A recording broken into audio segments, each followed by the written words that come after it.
क्या आप जानते हैं कि देवी संध्या ने समस्त पुरुष जाति को 3 भयंकर श्राप दिए थे? लेकिन क्यों, आखिर ऐसा क्यों हुआ था जिसने देवी संध्या को क्रोधित कर दिया? क्या यह श्राप आज भी हर पुरुष के जीवन को प्रभावित कर रहे हैं? इसे जानने के लिए नारद मुनि स्वयं भगवान शिव के पास कैलाश पहुँचे और भगवान शिव से देवी संध्या के बारे में जानने की उत्सुकता व्यक्त की। भगवान शिव मुस्कुराए और बोले, हे नारद, देवी संध्या का यह प्राचीन रहस्य ध्यानपूर्वक सुनो, क्योंकि इसे सुनने से अनगिनत पाप नष्ट हो जाते हैं। तो क्या है देवी संध्या का यह रहस्य? जानने के लिए वीडियो को अंत तक ज़रूर देखें, क्योंकि इस वीडियो में आप ऐसे चमत्कारी रहस्यों को जानेंगे जो आपको अचंभित कर देंगे। इसे अपने दोस्तों और परिवार के साथ ज़रूर साझा करें ताकि वे भी इस अद्भुत कथा से अवगत हो सकें। और सभी शिव भक्त कमेंट बॉक्स में हर हर महादेव लिखकर अपनी भक्ति प्रकट करें। नमस्कार दोस्तों, एक समय की बात है जब देव ऋषि नारद भगवान शिव के दर्शन के लिए कैलाश पर्वत पहुँचे और फिर शिव जी के चरणों में नतमस्तक होकर पूछा, हे प्रभु, मैं यह जानने आया हूँ कि देवी संध्या कौन थी और उन्होंने समस्त पुरुष जाति को कौन सा श्राप दिया था। भगवान शिव ने गंभीर स्वर में कहा, हे नारद, देवी संध्या का यह प्राचीन इतिहास अत्यंत रहस्यमय और प्रभावशील है। मात्र इसका सेवन करने से ही असंख्य पाप क्षण भर में भस्म हो जाते हैं। यह सुनकर नारद की जिज्ञासा और भी बढ़ गई। उन्होंने विनम्रता पूर्वक कहा, हे प्रभु, मैं इस कथा को पूरी श्रद्धा से सुनूंगा। कृपया कर इस रहस्य को मुझे अवगत कराइए। तब भगवान शिव ने नारद मुनि को देवी संध्या की दिव्य और रहस्यमय कथा सुनाना प्रारंभ किया। हे नारद, जब सृष्टि का आरंभ हो रहा था तब ब्रह्मा जी कमल के आसन पर विराजमान होकर गहन ध्यान में लीन थे। तभी उनके मन में सृष्टि की रचना करने की इच्छा उत्पन्न हुई। जैसे ही यह इच्छा प्रकट हुई, उनके मन से एक अद्भुत त्रिभुवन सुंदरी कन्या प्रकट हुई। उसकी सुंदरता अद्वितीय थी और उसका मोहिक स्वरूप देखकर समस्त ब्रह्मांड मंत्रमुग्ध हो गया। क्योंकि ब्रह्मा जी के मन से उत्पन्न हुई थी, इसलिए वह उनकी मानव कन्या कहलाई। भगवान शिव ने आगे कहा, हे नारद, क्योंकि ब्रह्मा जी ध्यान अवस्था में थे और उसी दौरान यह कन्या प्रकट हुई, इसलिए उसका नाम संध्या रखा गया। जब ब्रह्मा जी ने अपनी ध्यान मुद्रा से नेत्र खोले और उस अनुपम सुंदर कन्या को देखा तो क्षण भर के लिए उनका मन विचलित हो उठा। संध्या का मोहिक रूप इतना अद्वितीय था कि ब्रह्मा जी भी उसके प्रभाव से बच नहीं सके और उनके भीतर काम भाव जागृत हो गया। जैसे ही ब्रह्मा जी की ऐसी कुपित दृष्टि संध्या पर पड़ी, उसका दिव्य तेज क्षीण हो गया। यह देखकर संध्या अत्यंत दुखी हो गई और उस स्थान को तत्काल छोड़कर चली गई। भगवान शिव ने आगे कहा, हे नारद, यह जान लो कि ब्रह्मा जी के मन में किसी भी प्रकार का विकार उत्पन्न नहीं हो सकता, परंतु प्रभु की लीला अपरंपार है। सृष्टि के प्रवाह को गतिमान रखने के लिए उन्होंने स्वयं ब्रह्मा जी के मन में वह विकार उत्पन्न किया।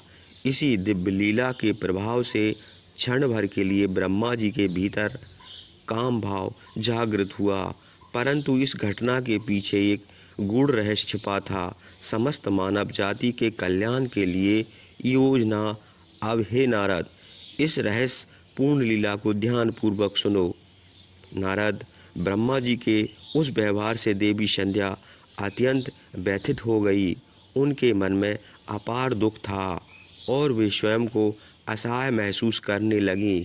इस पीड़ा से मुक्ति पाने के लिए वे चंद्र भाग पर्वत पर तपस्या करने के लिए चली गईं। लेकिन वहां पहुंचने के बाद एक नई चिंता उनके मन को सताने लगी। आखिर किस देवता की आराधना करें, किसकी तपस्या से उन्हें शांति मिलेगी। इसी विचार में डूबी हुई संध्या पृथ्वीलोक में भ्रमण करती हुई वह मोहित नामक सरोवर के समीप जा पहुंची और वहीं खड़ी हो गई। तभी संयोगवश महर्षि वशिष्ठ जी उसी मार्ग से गुजर रहे थे। उन्होंने सरोवर के पास खड़ी एक तपस्विनी कन्या को देखा और हैरान रह गए। महर्षि वशिष्ठ उसके पास गए और कोमल स्वर में बोले, भद्रे, तुम कौन हो? किसकी पुत्री हो? इस घने वन में अकेली क्यों भटक रही हो? यदि यह कोई गोपनीय बात ना हो तो कृपया मुझे अपना उद्देश्य बताओ। तब देवी संध्या ने महर्षि वशिष्ठ को अपनी पूरी व्यथा सुनाई और विनम्र स्वर में कहा, हे मुनीश्वर, मैं इस पर्वत पर तपस्या करने के उद्देश्य से आई हूँ। कृपया करके मुझे बताइए कि मैं किस देवता की आराधना करूँ। कौन मुझे इस दोष से मुक्त कर सकता है और तपस्या करने का सही विधि विधान क्या है? कृपया मुझे उपदेश देकर अनुग्रहित करें। देवी संध्या की विनम्रता और दुख सुनकर महर्षि वशिष्ठ को उन पर दया आ गई। वे बोले, हे देवी, तुम्हें भगवान नारायण की आराधना करनी चाहिए। नमो नारायण नमो इस महामंत्र का श्रद्धा और भक्ति के साथ जाप करो। जब तक भगवान के दर्शन न हो जाएं, तब तक इस मंत्र का निरंतर स्मरण करती रहो। तुम्हें स्वच्छ वस्त्र धारण कर पूर्ण नियम और संयम के साथ मौन रहकर इस तपस्या का पालन करना होगा। जब तुम्हारी भक्ति से प्रसन्न होकर भगवान नारायण प्रकट होंगे तो वे तुम्हें अवश्य दोष मुक्त कर देंगे। इस प्रकार उपदेश देकर महर्षि वशिष्ठ देवी संध्या को आशीर्वाद देकर वहां से प्रस्थान कर गए। अब देवी संध्या को तपस्या का सही मार्ग मिल चुका था। उनकी प्रसन्नता की कोई सीमा नहीं रही। हृदय में अद्भुत उत्साह लिए वे आनंद पूर्वक श्री हरि की आराधना में लीन हो गईं। उन्होंने महर्षि वशिष्ठ द्वारा बताए गए सभी नियमों का पूरी श्रद्धा और सावधानी से पालन करना शुरू किया। समय बीतता गया और देवी संध्या अपनी कठोर तपस्या में मगन रही। उनकी भक्ति इतनी गहरी थी कि उन्होंने चारों युगों तक बिना विचलित हुए तप किया। उनकी तपस्या, व्रत और भगवान के प्रति अटूट समर्पण को देखकर समस्त देवता चकित रह गए।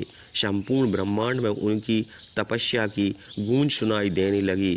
अंततः उनकी अनन्य भक्ति से प्रसन्न होकर भगवान विष्णु स्वयं चतुर्भुज रूप में प्रकट हुए। भगवान विष्णु ने मुस्कुराते हुए कहा, हे देवी, उठो, तुम्हारी कठोर तपस्या और अटूट भक्ति से अत्यंत प्रसन्न हूँ। भगवान के दिव्य दर्शन पाकर देवी संध्या विस्मित रह गई।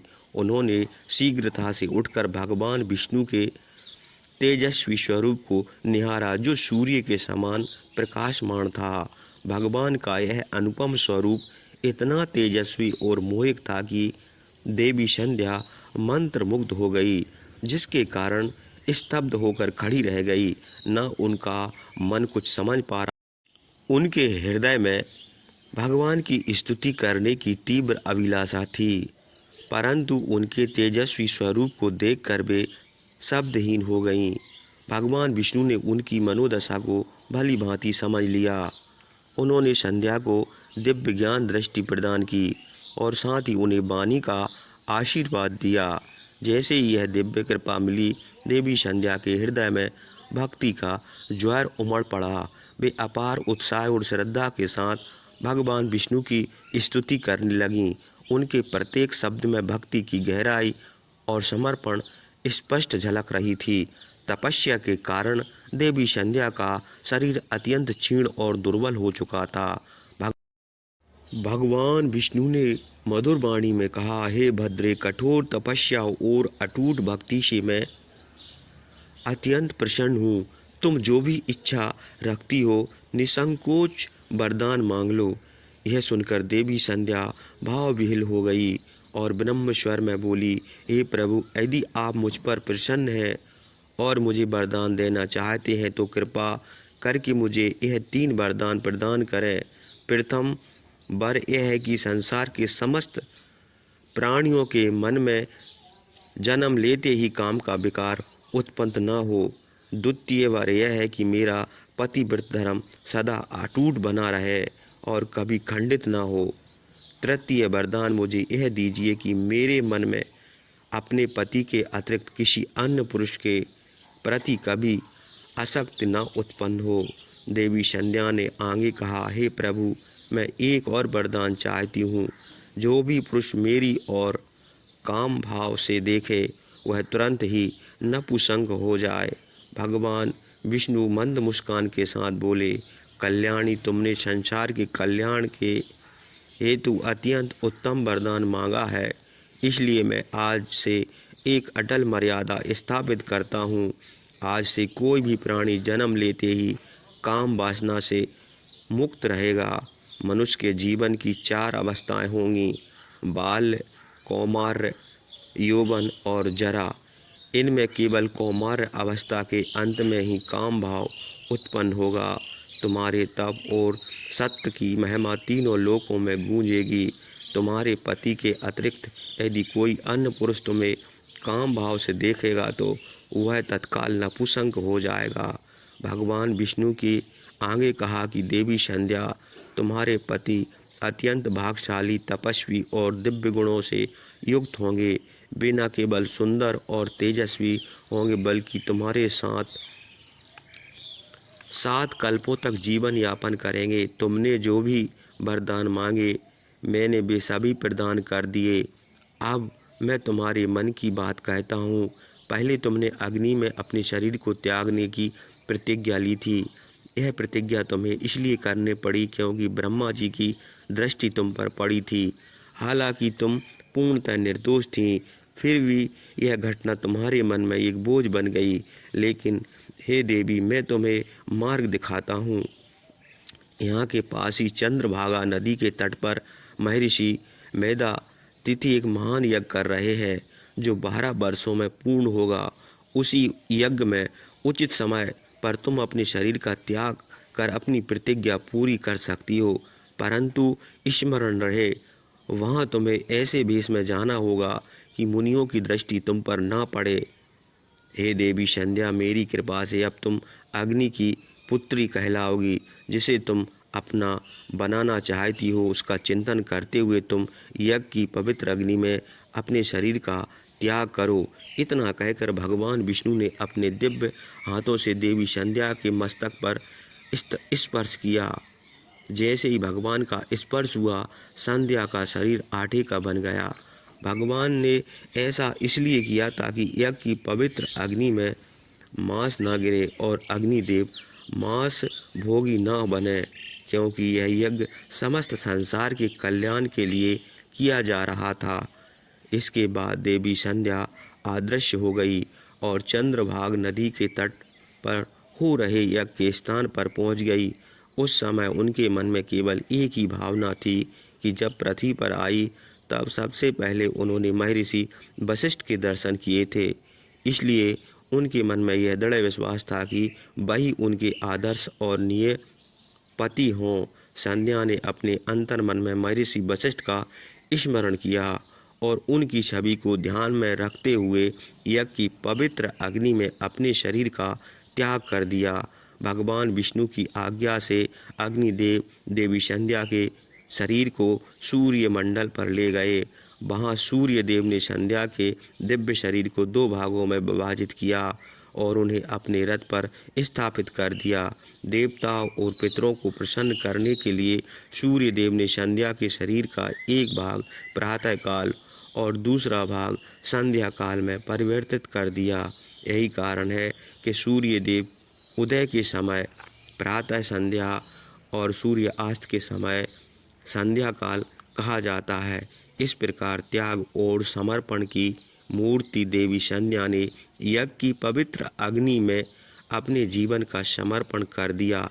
लेकिन भगवान विष्णु के वरदान के अनुसार देवी संध्या ने अगले जन्म में अरुंधति के रूप में पुनर्जन्म लिया और ब्रह्म ऋषि वशिष्ठ की पत्नी बनी। भगवान शिव ने मुस्कुराते हुए कहा, हे नारद, इस प्रकार देवी संध्या के तप और त्याग के कारण ही संसार में जन्म लेने वाला प्रत्येक प्राणी प्रारंभ में काम वासना से रहित होता है।